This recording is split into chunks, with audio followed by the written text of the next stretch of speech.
Apiculture हा जो special course आहे, ज्यांनी स्पेशल झुलॉजी घेतलं आहे त्यांचा जो स्पेशल कोर्स आहे त्याच्यामध्ये युनिट 2 पाहू आता आपण.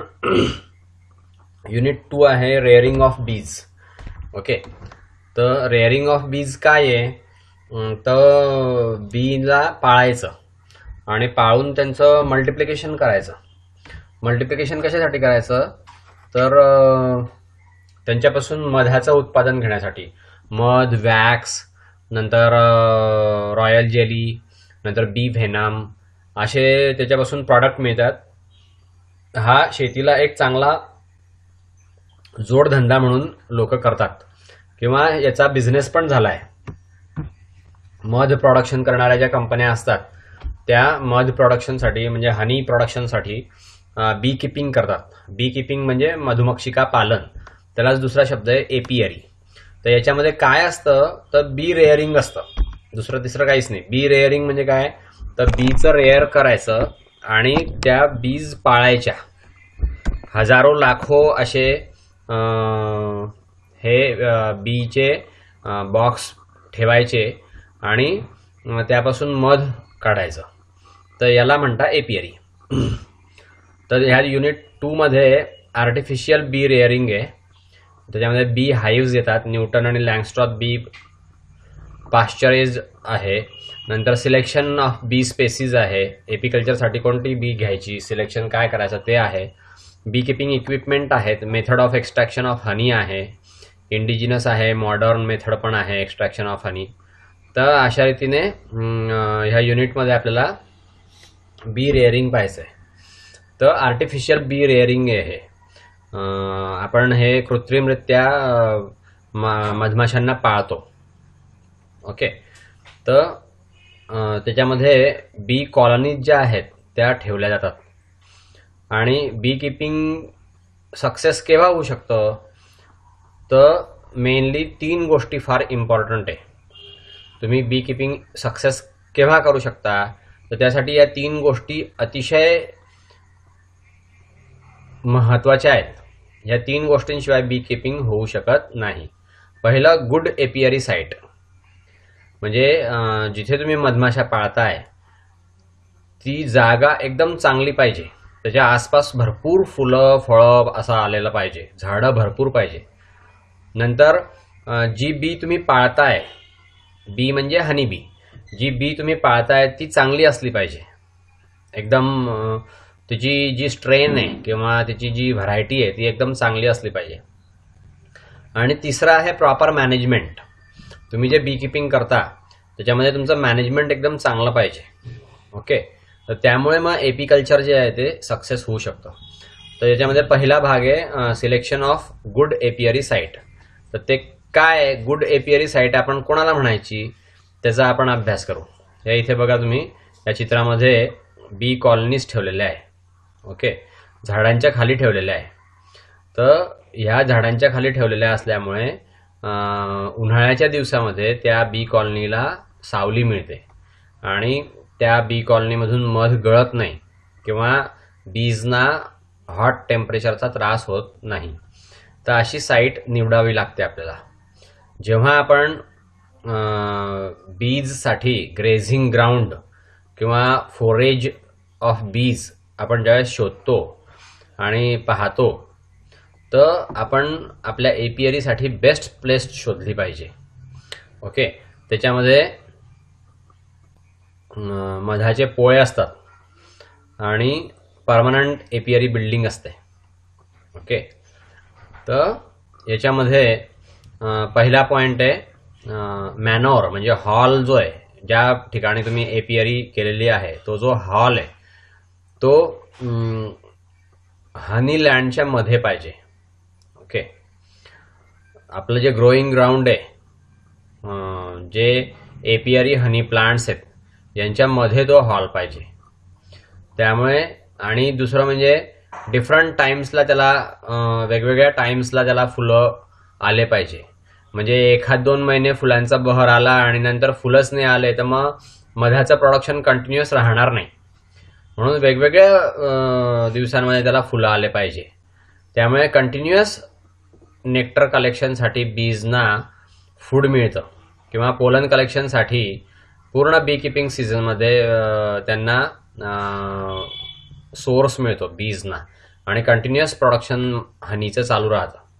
नाव सेकंड, ती जागा कोरडी असली पाहिजे. ज्या ठिकाणी तुम्ही हनी बीचे बॉक्सेस ठेवलेले आहे ती जागा कोरडी असली पाहिजे.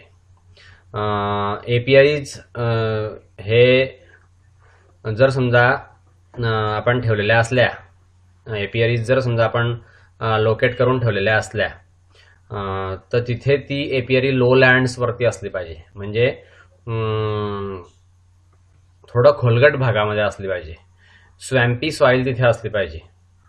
त्याच्यावरती हाय मॉइश्चर असलं पाहिजे.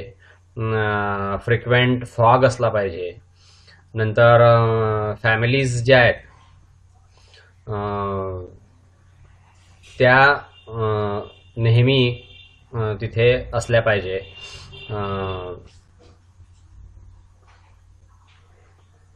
तर त्यांची डेव्हलपमेंट, जर समजा फॉग असला, मॉइश्चर जास्त असलं तर त्यांची डेव्हलपमेंट ही डिले होऊ शकते आणि बीज जे आहेत त्या उशिरा कामाला सुरुवात करतात आणि लवकर काम संपवतात. त्यामुळे जागा निवडणं महत्त्वाचं असतं. ओके. नाव तिसरा पॉइंट, अशी आपण जागा निवडली पाहिजे की ज्या ठिकाणी जास्त जोराच्या हवेपासून बीजचं संरक्षण होईल. ज्या ठिकाणी नॉर्दर्न आणि नॉर्थ ईस्टर्न डायरेक्शनमध्ये हवा वाहत असते, थंड हवा वाहत असते, त्यावेळेस ह्या गोष्टीचं आपण भान राखलं पाहिजे. विंडी स्पॉटच्या ठिकाणी हीट जी आहे ती एकदम वर्स असते, म्हणजे एकदम वाईट कंडिशन असते हाईव्हमध्ये आणि फॅमिलीज डिलेज होऊ शकतात. त्यामुळे डोंगरावरती रगड टेरन एरियामध्ये असा पॉइंट सिलेक्ट केला पाहिजे की सदर्न स्लोप त्याला असला पाहिजे, म्हणजे उत्तरेकडे उतार असला पाहिजे. माउंटन्सचा किंवा हिल्सचा उत्तरेकडे उतार असला पाहिजे. जर समजा नॅचरल प्रोटेक्शन नाही मिळालं विंडपासून तर एपियरीच्या आजूबाजूला प्लांट लावले पाहिजे ज्यामुळे विंड ब्रेक होईल आणि त्यामुळे त्या एपियरीचं प्रोटेक्शन होईल. असे एपियरीच्या आजूबाजूला झाडं लावले पाहिजे. रेल्वेज, हायवेजच्या आजूबाजूला विंड ब्रेक ट्रीज असे असतात ज्यामुळे हवा जी आहे ती रोखली जाते. एपियरी याला फेन्स किंवा हेज केलं पाहिजे, म्हणजे कंपाऊंड घातलं पाहिजे किंवा कुंपण केलं पाहिजे. त्यामुळे बीजना कुठल्याही प्रकारचा त्रास होत नाही. फॉरेस्ट एरियामध्ये एपियरीचं अकोमोडेशनसाठी पहिल्यांदा क्लिअर एरिया शोधला पाहिजे ज्याच्यामध्ये एकदम उंच झाडं नको, मात्र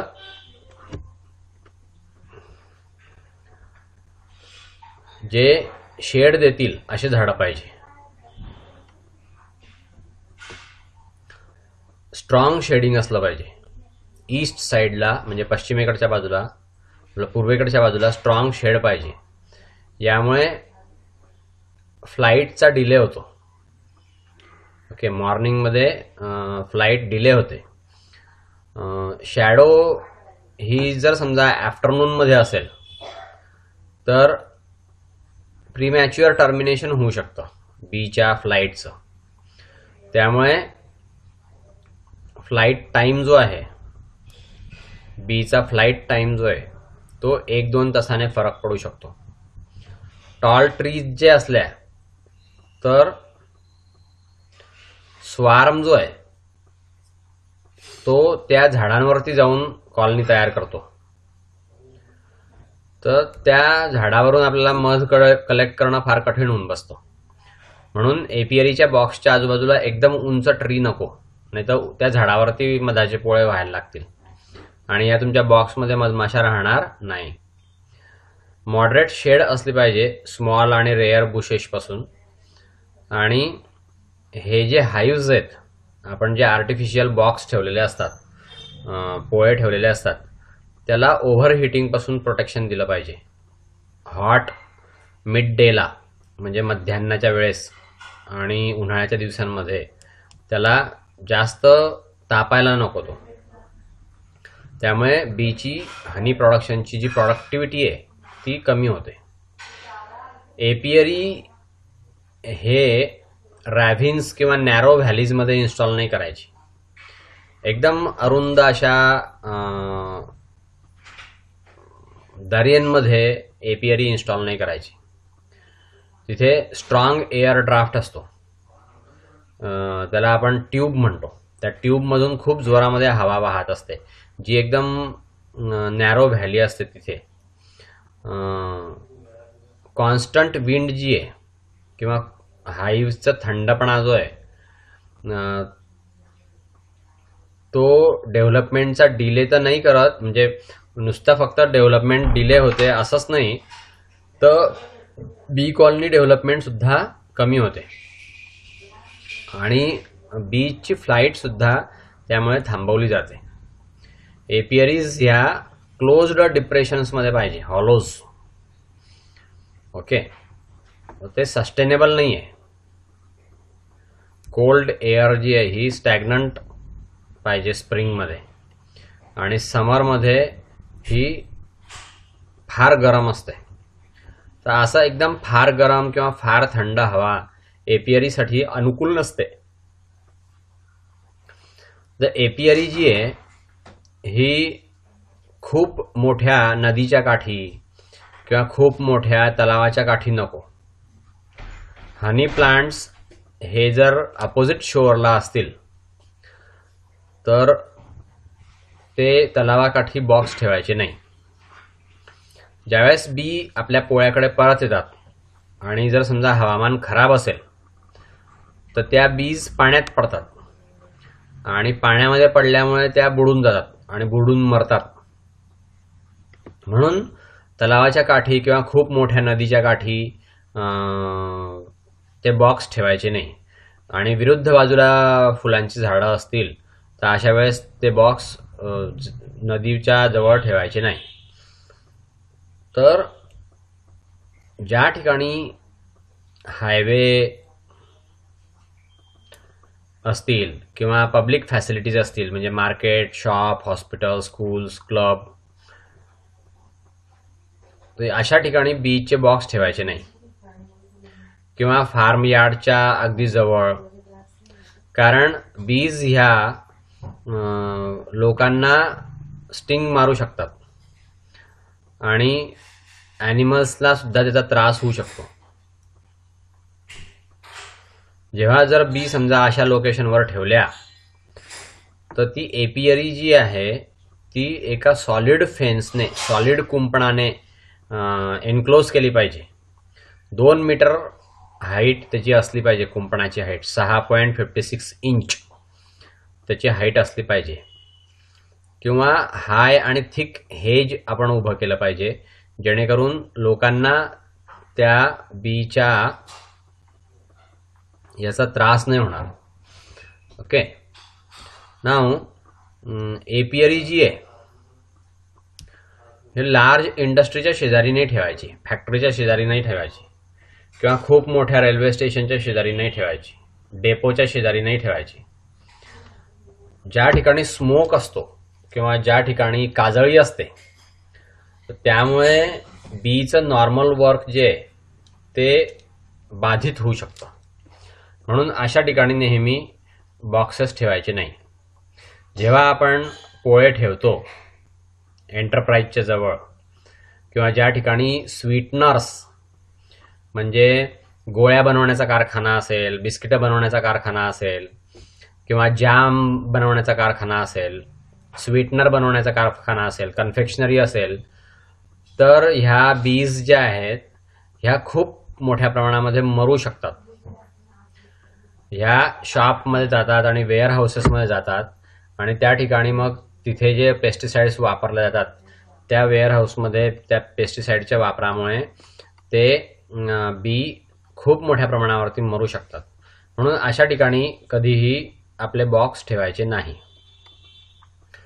बी हाईव्ह जे ज्यावेळेस फ्लाईटमध्ये असतात म्हणजे उडत असतात त्यावेळेस ते त्यांची जागा चेंज करायची नाही. ओके. ज्यावेळेस मॅसिव्ह फ्लाईट असते, ज्यावेळेस मधमाशा खूप मोठ्या प्रमाणामध्ये पोळ्यावरून उडून गेलेल्या असतात दुसऱ्या एपियरीच्या ठिकाणून, अशा केसमध्ये रिटर्निंग बीज ज्या असतात त्या दुसऱ्या एपियरीवरती सेटल होऊ शकतात. म्हणून बीजचा लॉस जो आहे तो जास्त प्रमाणामध्ये होऊ शकतो. जर समजा वेदरमध्ये सडन चेंज झाला किंवा लाइटनिंग स्टॉर्म्स आले, शॉवर्स आले, तर बीजचे हाईव चेंज होऊ शकतात. म्हणून ज्यावेळेस मधमाशा उडालेल्या असतात त्यावेळेस बी हाईव्सची जागा बदलायची नाही. नाव हे सगळं आपण पॉइंट्स जे पाहिले ते selection of the place, good apiary site सिलेक्शनसाठीचे हे 7-8 पॉइंट आहेत. नाव B point, selection of good bee. हे काय तर त्या मधमाशीची जी जात आहे ती जात चांगली पाहिजे, त्यापासून आपल्याला जास्त प्रमाणामध्ये मध मिळाला पाहिजे आणि ती आपल्या एपियरीमध्ये कायमस्वरूपी राहिली पाहिजे. तिने जागा बदलली नाही पाहिजे किंवा स्वार्म करून जायला नको. तर अशी गुड बी आपण एपियरीसाठी शोधली पाहिजे. बी किपिंग जे ते 2 डोमेस्टिकेटेड हनीबीच्या स्पेसीज आहे, एक एपिस सेराना आणि एक एपिस मेलिफेरा.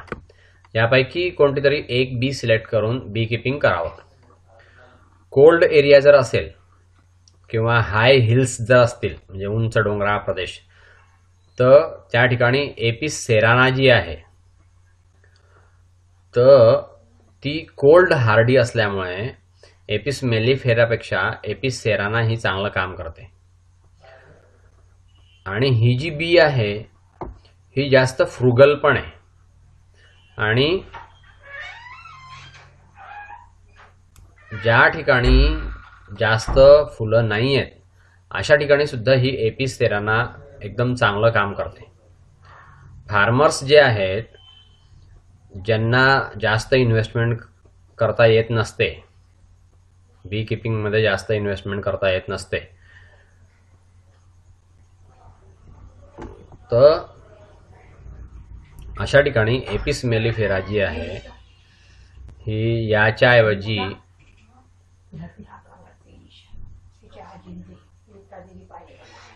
एपिस सेराना सुद्धा अशा ठिकाणी राहू शकते.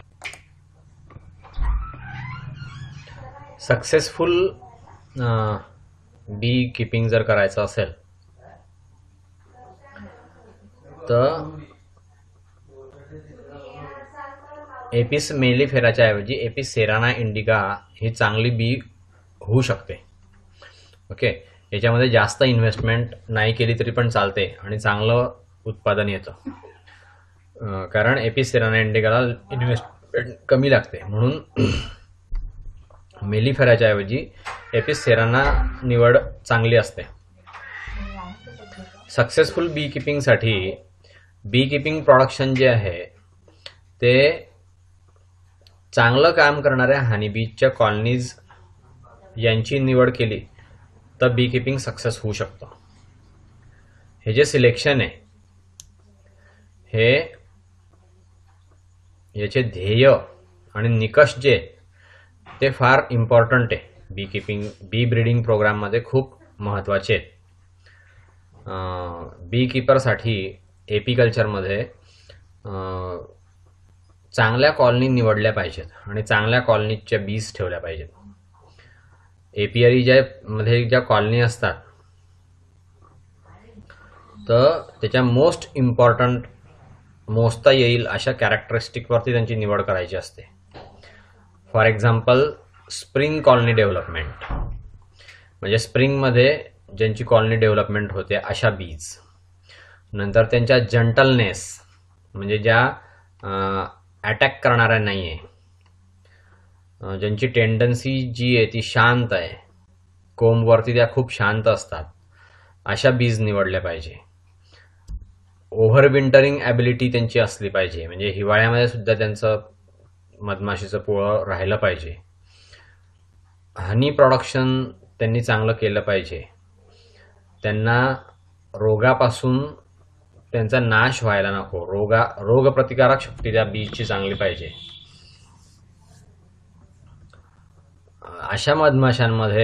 अशा मधमाशांची निवड जर केली तर बी किपिंग हे सक्सेसफुल होऊ शकतं. हनी बीज ह्या सोशल इन्सेक्ट आहे. ओके, तर त्यांची कॉलनी जी आहे त्याचं लेव्हल ऑफ सिलेक्शन जे आहे ते महत्त्वाचं असतं. पण त्यांचे जे फंक्शन्स आहेत हे इंडिव्हिज्युअल वर्करकडून केले जातात. कॉलनीमध्ये जे इंडिव्हिज्युअल वर्कर्स असतात त्यांच्याकडून ते फंक्शन होत असतात. नाव साईज, त्यांची साईज कशी असते, काय असते ते. एपियरी साईज जी आहे ही फक्त स्पॅटल साईजेस आपण नाही पाहिली पाहिजे एपियरीची, पण नंबर ऑफ बीज किती आहेत हे पण बघितल्या पाहिजेत, किंवा बीच्या फॅमिलीज किती आहेत ते पण पाहायला पाहिजे. बीजचं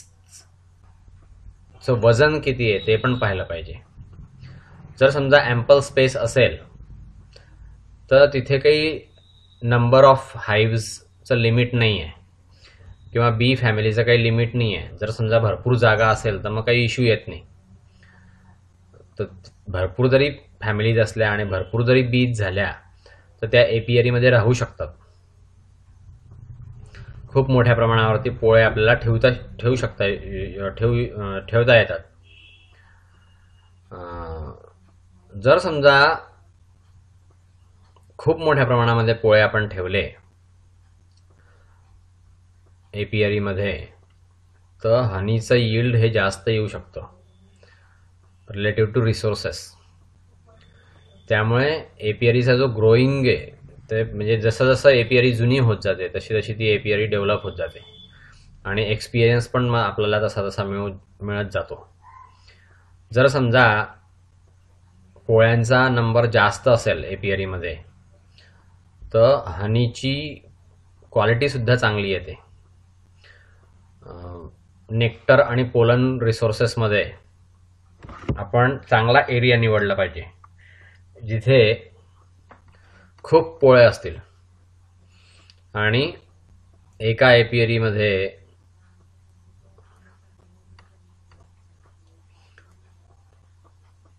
ते पोळे आपल्याला ठेवता येऊ शकतात. जर समजा खूप जास्त पोळे असले आणि ते आपण एकाच जागी ठेवले तर ते जे पोळे असतात ते एकमेकांना स्पर्धा निर्माण करतात आणि मग त्यांचं जे फूड असतं त्यासाठी ते एकमेकांशी भांडतात.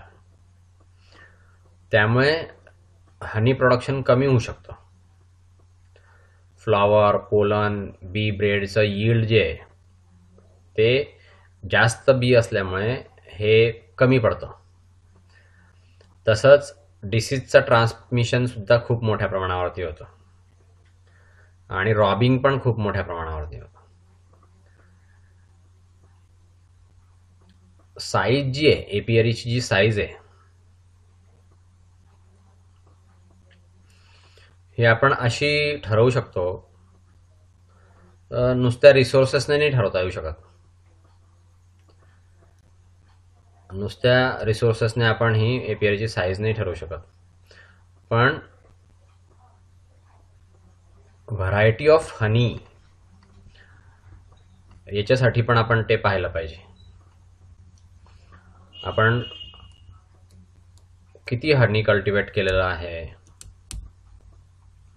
किती हनी आपल्याला प्रोडक्शन मिळू शकतं तर ते सुद्धा आपण पाहायला पाहिजे. स्मॉलर प्रोडक्शनमध्ये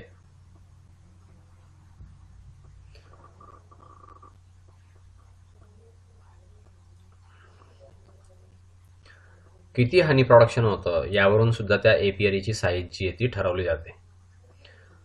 आणि जनरली स्मॉल प्रोडक्शन हाऊस आहे का मोठं प्रोडक्शन हाऊस आहे याची आपल्याला त्याच्यावरून साईज कळू शकते एपियरीची. मोर स्पेसिफिक डिटेल जर समजा आपण बघितले तर वेगवेगळ्या प्रकारे त्यांचं क्लासिफिकेशन करता येऊ शकतं. हनीचं आर्टिकल जे आहे ते खूप मोठ्या प्रमाणामध्ये आपल्याला डिफरन्शिएट करता येऊ शकतं. एपियरीचा जो पर्पज असतो त्याच्यामुळे सुद्धा साईजवरती परिणाम होतो. एपियरीज ह्या कमर्शियल आहेत किंवा लोकल हनी प्रोड्युसरने ठेवलेल्या आहेत किंवा युनिव्हर्सिटीने ठेवलेल्या आहे किंवा रिसर्च फॅसिलिटीने त्या एपियरी ठेवलेल्या आहे किंवा लोकल संस्थांनी काही त्या एपियरी ठेवलेल्या आहे. यावरून सुद्धा एपियरी कशी आहे किंवा कशी राहील याच्यावरती परिणाम होतो. बऱ्याचशा ह्या ज्या ऑर्गनायझेशन आहेत त्या कम्युनिटी प्रोग्रामिंग देतात आणि एज्युकेशनल अपॉर्च्युनिटीज देतात.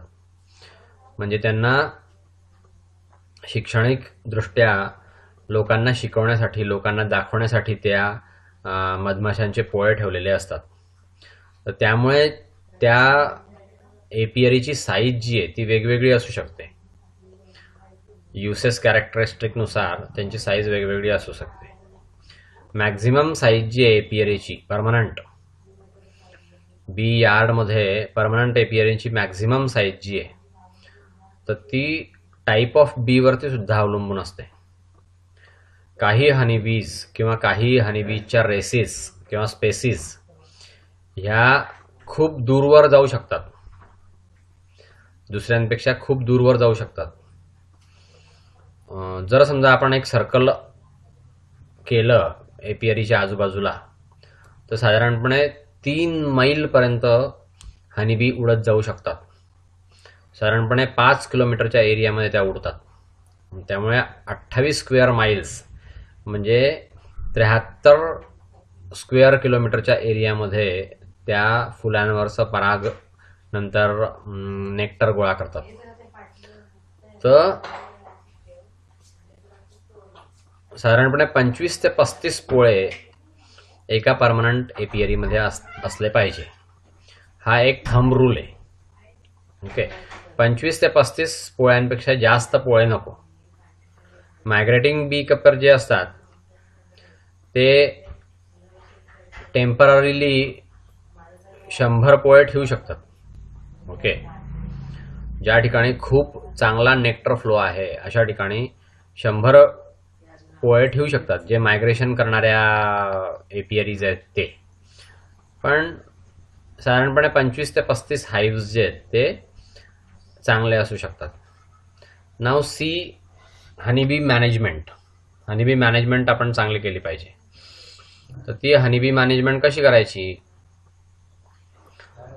तर नॅचरल नेक्टर फ्लो जो आहे तो आपण मॅनेज केला पाहिजे आणि त्याचं एक शेड्यूल तयार केलं पाहिजे.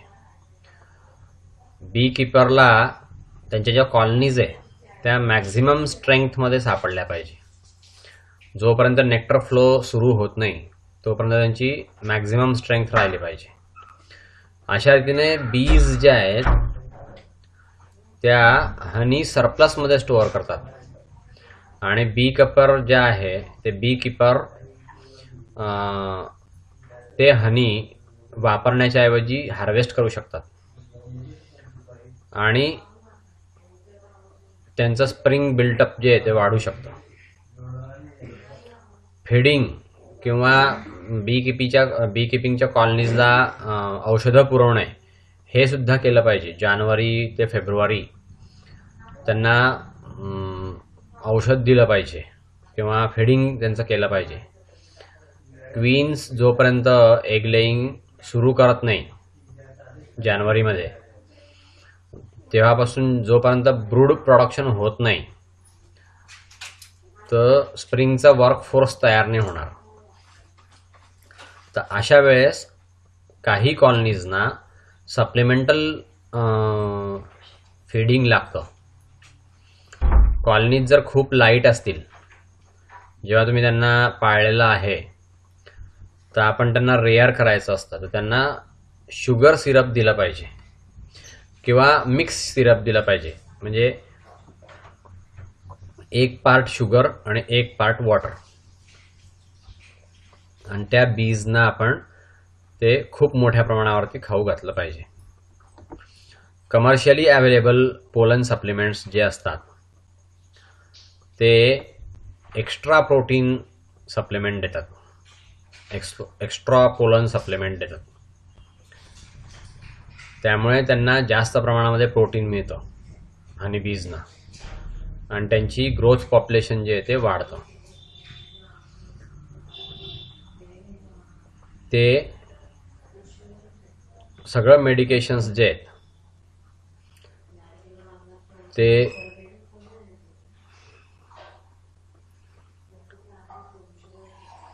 नेक्टर फ्लो सुरू होण्याच्या आधी मग ह्या शुगर सिरपवरती अवलंबून राहून त्यांचं लाईफ जे आहे ते कंटिन्यू करू शकतात.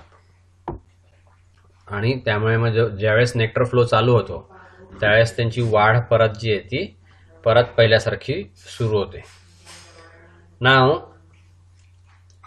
फेब्रुवारीच्या मध्यभागी ज्यावेळेस पोळे डिटेल्ड इन्स्पेक्शन करण्यासाठी अवेलेबल असतात, तर त्यावेळेस दिवस गरम असा उष्ण किंवा समशीतोष्ण अशा दिवसात साधारणपणे 45 डिग्री सेल्सिअस तापमान जर असेल, 45 डिग्री फॅरनहाईट असं जर तापमान असेल, तर कॉलनीच्या पॉप्युलेशनची वाढ यासाठी आपण कॉलनीचं निरीक्षण केलं पाहिजे. ब्रूड, नेस्ट आणि त्यांना काही रोग आहे का, काही रोगाचे लक्षणं दिसत आहे का, त्यासाठी आपण कॉलनी चेक केल्या पाहिजे. जर समजा कॉलनीजमध्ये ब्रूड कमी असेल ॲव्हरेजपेक्षा, तर त्यांच्या फ्रेम्स ज्या आहेत त्या सील केल्या पाहिजे. त्यांच्याजवळ स्ट्रॉंग नेबर्स ठेवले पाहिजे. 2 हाईव्ह बॉडीज जर असतील तर जास्तीत जास्त बी आणि ब्रूड हे अप्पर बॉडीमध्ये असतात, त्यांची ॲक्टिव्हिटी कमी असते, बॉटममध्ये त्यांची ॲक्टिव्हिटी कमी असते. असं जर असेल तर रिव्हर्स हाईव्ह बॉडीज ज्या आहेत त्या रिव्हर्स केल्या पाहिजे. टॉप 1 जे आहे ते बॉटमला ठेवायचं. ह्यामुळे बीजचं कंजेशन कमी होतं, म्हणजे जास्त दाटीवाटी होत नाही. आणि मग दाटीवाटी नाही झाली म्हणजे मग त्यांचं स्वार्मिंग जे आहे ते स्वार्मिंग थांबवलं जाऊ शकतं. जर समजा एक हाईव्ह बॉडी आपण घेतली आणि कंजेशन रिलीव्ह केलं, हनी सपर जर त्यांना दिलं किंवा क्वीन एक्सक्लुडरपाशी जर आपण त्यांना ठेवलं, तर स्वार्मिंग हे अवॉइड करता येऊ शकतं. कारण स्वार्मिंग जर झालं तर कॉलनीची स्ट्रेंथ खूप मोठ्या प्रमाणामध्ये कमी होते, कारण त्यातल्या बीज सगळ्या उडून जातात आणि दुसऱ्या ठिकाणी पोळं निर्माण करतात, त्या परत आपल्या पोळ्यावरती येत नाहीत. सो स्वार्मिंग हे टाळलं पाहिजे. मेल ऑर्डर क्वीन्स ज्या असतात, म्हणजे आपण विकत घेतलेल्या असतात तर त्या साधारणपणे मार्चच्या शेवटच्या आठवड्यामध्ये घ्यायच्या. ॲन्युअल रिक्विनिंग जे असतं अर्ली स्प्रिंगमध्ये किंवा फॉलमध्ये, तर ती एक बेस्ट इन्व्हेस्टमेंट होऊ शकते बीकीपरसाठी. कारण त्यावेळेस फ्लॉवर्स खूप जास्त असतात, एपियरी लवकर सेट होऊ शकते आणि जुन्या क्वीनपेक्षा यंग क्वीन जी आहे ती अंडे खूप मोठ्या प्रमाणामध्ये देते आणि फेरोमोन्स खूप मोठ्या प्रमाणामध्ये सिक्रेट करते. त्यामुळे वर्कर्स जे आहेत ते फोरेज करायला स्टिम्युलेट केले जाऊ शकतात आणि स्वार्मिंग जे आहे ते सप्रेस होऊ शकतं.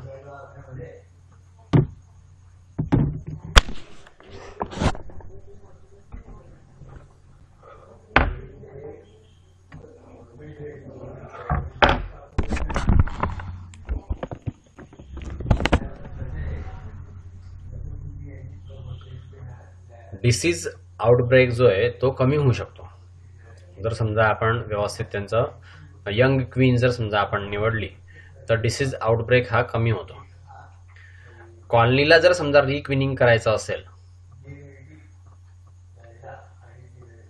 तर आपण शोध घेतला पाहिजे आणि जुन्या क्वीनला शोधून तिला मारून टाकलं पाहिजे किंवा डिस्कार्ड केलं पाहिजे.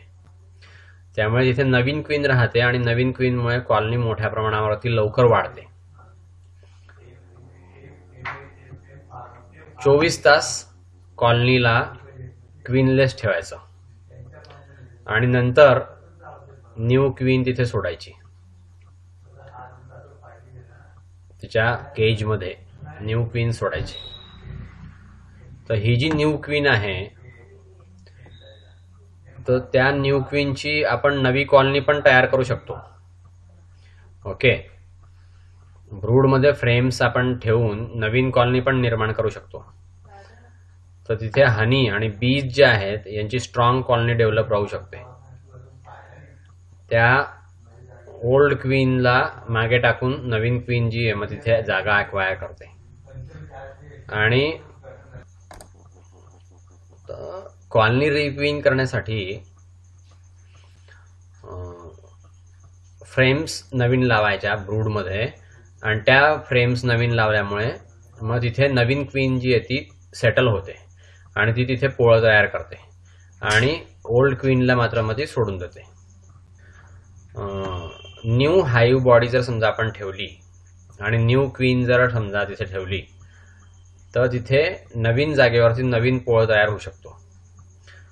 तर कॉलनीचं स्प्लिटिंग होतं.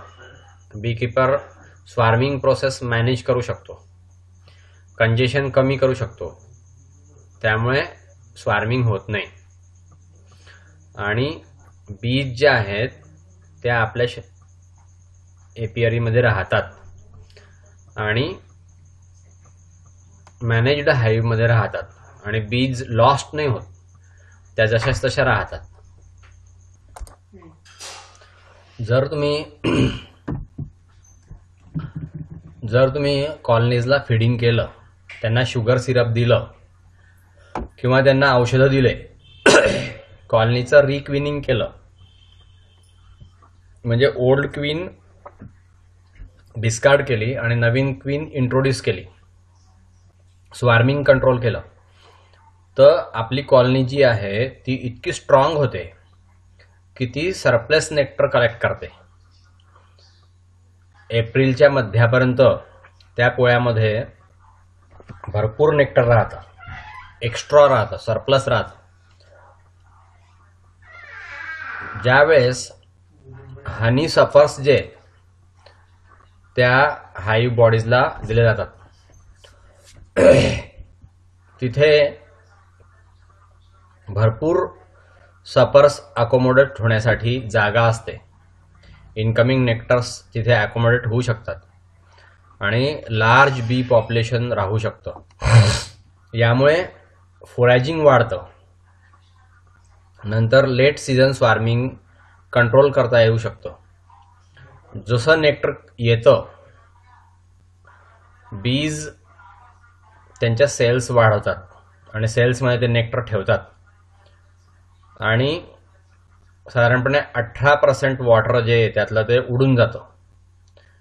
मग बीज जे आहेत त्या हनीला कॅप लावून देतात आणि मग ते हनी पिकलं आहे, पक्क झालेलं आहे असं आपल्याला म्हणता येऊ शकतं. सगळेच मध सारखे नसतात. वेगवेगळ्या झाडावरचं मध वेगवेगळं असतं किंवा वेगवेगळ्या परागकणांपासून बनलेलं मध वेगवेगळं असतं. जे हलकं मध असतं त्याला जास्त किंमत येते आणि जास्तीत जास्त बीकपर जे आहे ते डार्क हनी ठेवण्याचा प्रयत्न करतात. लायटर 1 मध्ये डार्क हनी मिक्स करतात. काही बीकीपर्स जे आहेत ते सफर रिमूव्ह करतात. डार्क टुलिप पॉप्युलर हनी जे आहे ते मिक्स करतात. इनकमिंग सॉरवूड हनीमध्ये हे हनी मिक्स करतात. जे इनकमिंग सॉरवूड हनी असतं ते लायटर असतं. उन्हाळ्याच्या शेवटी आणि पावसाळ्याच्या सुरुवातीला किंवा वसंत ऋतूच्या सुरुवातीला ब्रूड प्रोडक्शन आणि हनी प्रोडक्शन जे आहे ते कमी होऊन जातं. स्प्रिंगमध्ये हे हनी प्रोडक्शन खूप जास्त असतं. नाव आपण बीजना गोळा करू शकतो. त्यांना 1 ते 2 हनी सपर्स देतात. त्यामुळे हनी स्टोअर ठेवलं जाऊ शकतो ब्रूडमध्ये. कॉलनीज ह्या साधारणपणे ओव्हरविंटर असतात आणि 2 हाईव्ह बॉडीज ज्या आहेत किंवा 1 हाईव्ह बॉडी ही राहू शकते 1 हनी सपरमध्ये. जर समजा आपण ओव्हरविंटर ठेवली एका पोळ्यामध्ये आणि हनी सपर ठेवला, क्वीन एक्सक्लुडर काढून टाकला, तर जेणेकरून क्वीन जी आहे ती मूव्ह होऊ शकेल विंटरच्या सीझनमध्ये, तर कॉलनी साधारणपणे 100 पौंडापर्यंत वाढू शकते. पावसाळ्याच्या शेवटी 100 पौंड वजन मिळू शकतं. जर समजा ते स्टोअर करण्यासाठी एकदम हलके असतील तर त्यांना हेवी सिरप दिलं पाहिजे. 2 पार्ट शुगर आणि 1 पार्ट वॉटर असं हेवी सिरप जर त्यांना दिलं तर ते अजून जास्त स्टोअर करून ठेवू शकतात. नाव बी हाईव्स किंवा बी बॉक्स.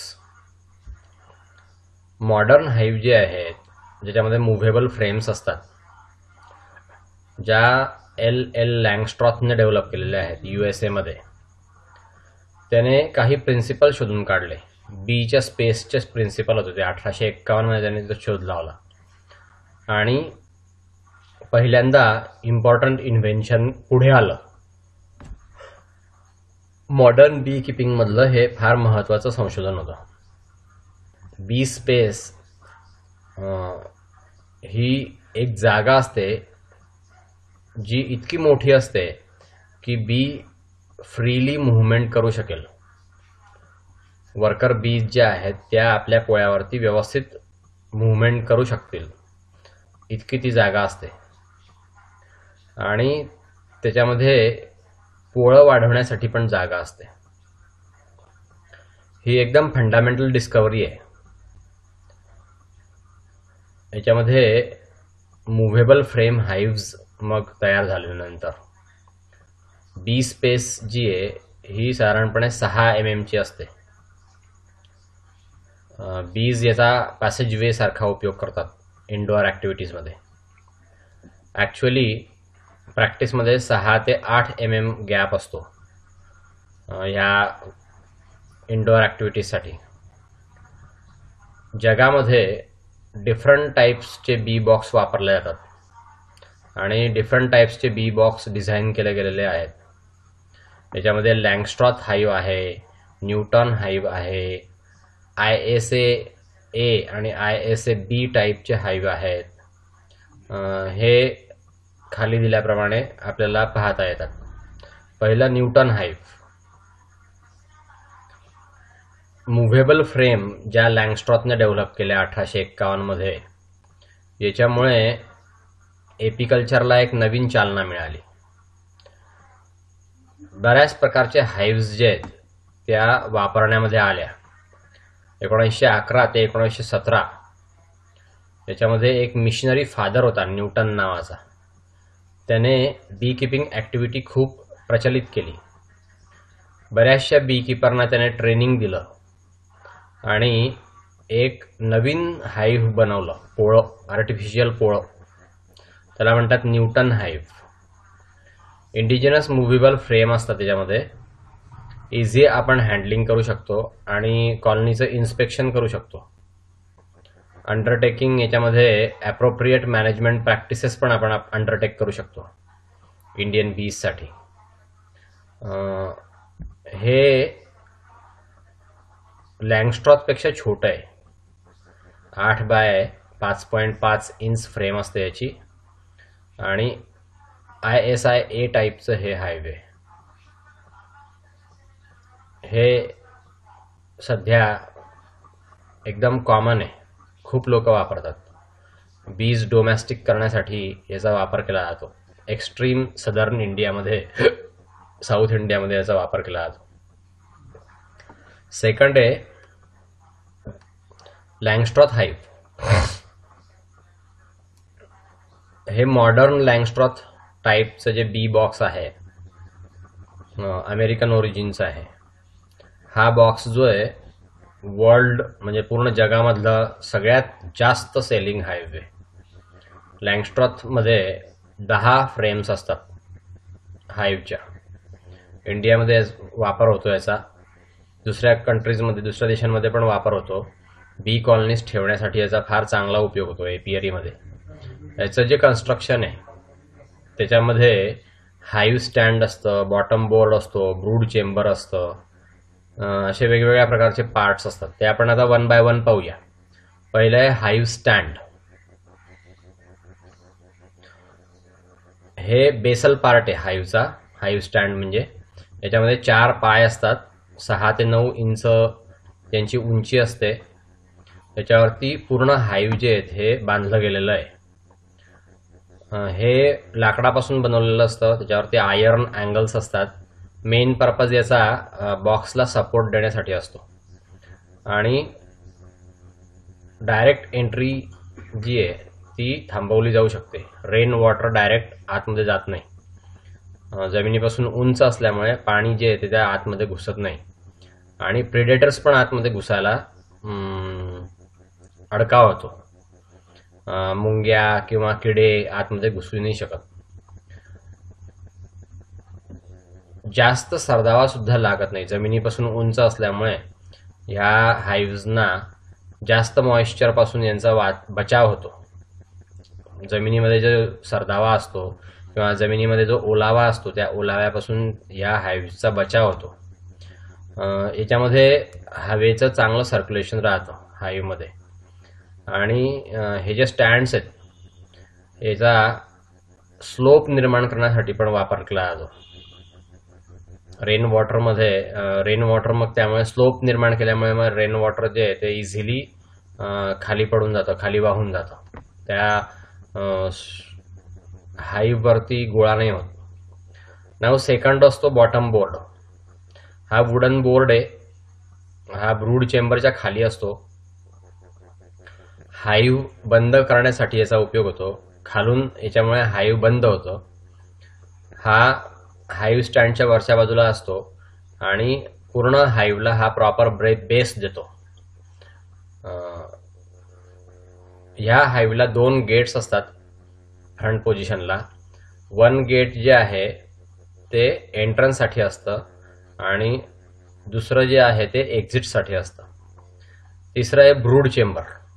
या बॉटम बोर्डच्या वरती ब्रूड चेंबर असतं. बॉटम बोर्डवरती हे ब्रूड चेंबर्स असतं आणि हा इम्पॉर्टंट पार्ट आहे हाईव्हचा. रेक्टँग्युलर बॉक्स असतो हा. याला टॉप आणि बॉटम असं काही नसतं. 1 इंच जाड लाकडापासून हे बनवलेलं असतं. ब्रूड बॉक्स जे आहेत हे वाढवता येऊ शकतात. कॉलनी ज्यावेळेस स्ट्रॉंग होते त्यावेळेस ब्रूड बॉक्स आपल्याला वाढवता येतात. जास्तीत जास्त हे 10 होतात. 10 लँगस्ट्रॉथ फ्रेम आपल्याला एका याच्यामध्ये ठेवता येऊ शकतात. व्हर्टिकली त्या टॉप पासून बॉटम पर्यंत हँगिंग असतात. ह्या ब्रूड चेंबरचा इम्पॉर्टंट पॉइंट जो आहे, याचा जो इम्पॉर्टंट फ्रेम जो आहे, या फ्रेमचा जो इम्पॉर्टन्स आहे हा की आपल्याला त्या फ्रेम्स काढता येऊ शकतात आणि एक फ्रेम आपण इंडिपेंडंटली हँडल करू शकतो. म्हणून त्याला मुव्हेबल फ्रेम हाईव्ह म्हणतात. 2 फ्रेमच्या मध्ये बी स्पेस असते. ही स्पेस जी आहे ती पॅसेज सारखा काम करते. वर्कर बीचच्या मुवमेंटसाठी त्या स्पेसचा वापर होतो आणि बीज जे आहेत ह्या कोम मध्ये डिस्टर्ब नाही होत. स्पेस असल्यामुळे स्टँडर्ड साईज पेक्षा ही थोडी कमी ठेवली तर बीज जॉईन अप होऊ शकतात आणि दोन कोंब एकत्र होऊ शकतात. आणि जर समजा ही स्पेस जास्त ठेवली तर बीज जे आहेत ह्या वेगवेगळ्या कोंब तयार करतात. दोन फ्रेमच्या मध्ये नवीन कोंब तयार होऊन जातो. दोन्ही केसेसमध्ये मग फ्रेम्स काढायला फार त्रास पडतो. वेगळ्या वेगळ्या फ्रेम्स आपण काढू नाही शकत. म्हणून ती जागा जास्तही नको आणि कमीही नको, स्पेसिफिक पाहिजे. आता डी पार्ट जो आहे तो स्टँडर्ड लँगस्ट्रॉथ फ्रेम किंवा ब्रूड फ्रेम हा पार्ट त्याच्यामध्ये येतो. प्रत्येक वुडन फ्रेम जी आहे ही टॉप बार पासून बनलेली असते. दोन साइडचा बार असतो आणि बॉटम बार असतो. एक टॉप बार, हा जो टॉप बार आहे हा 19 इंच लॉंग असतो आणि 1 इंच वाईड असतो आणि 0.9 इंच थिक असतो. याचा जो एंड असतो टॉप बारचा हा रेस्टिंगच्या पुढे जातो आणि रबेस्ट स्कूप्ड असतो हा लॉंग साइड्सला. ब्रूड बॉक्सच्या जी लांब बाजू असते त्याला एकदम रबेस्ट स्कूप्ड असतो. याच्या खालचा जो सरफेस असतो त्याला एक खाच पाडलेली असते. एज फिक्स होण्यासाठी, कोमची एज फिक्स होण्यासाठी त्याला एक खाच पाडलेली असते. त्याला फाउंडेशन सीट जोडलेलं असतं. साइड बार जो आहे तो साधारणपणे 9.12 इंच लांब असतो आणि 0.36 इंच जाड असतो. जाड लाकडाचा असतो. हा मिडल पोर्शन पासून कटआउट होतो आयदर एंडला आणि टॉप आणि बॉटम बार्स याच्यामध्ये अकोमोडेट होतात. याला 4 होल्स असतात प्रत्येक बाजूला आणि त्याच्यामध्ये फ्रेम वायर केलेल्या असतात, म्हणजे फ्रेमला बांधलेलं असतं. बॉटम बार जो आहे तो 17.6 इंच लांब असतो आणि 0.75 इंच ब्रॉड असतो वाईड आणि 0.36 इंच जाड असतो. हे इथे फिगरमध्ये दाखवलंय बघा. हे टॉप कव्हर आहे, हे इनर कव्हर आहे. ह्या हाई फ्रेम्स दिसत आहे इथे. हे सपर चेंबर आहे, हे फिंगर होल्ड आहे, हे क्वीन एक्सक्लुडर आहे आणि हे ब्रूड चेंबर आहे. दिसलं, हे ब्रूड चेंबर आहे. नाव बॉटम बोर्ड आहे हा. नंतर हा अलाइटनिंग बोर्ड आहे आणि हे स्टँड आहे. हे लँगस्ट्रॉथ हाईव. नाव सपर चेंबर.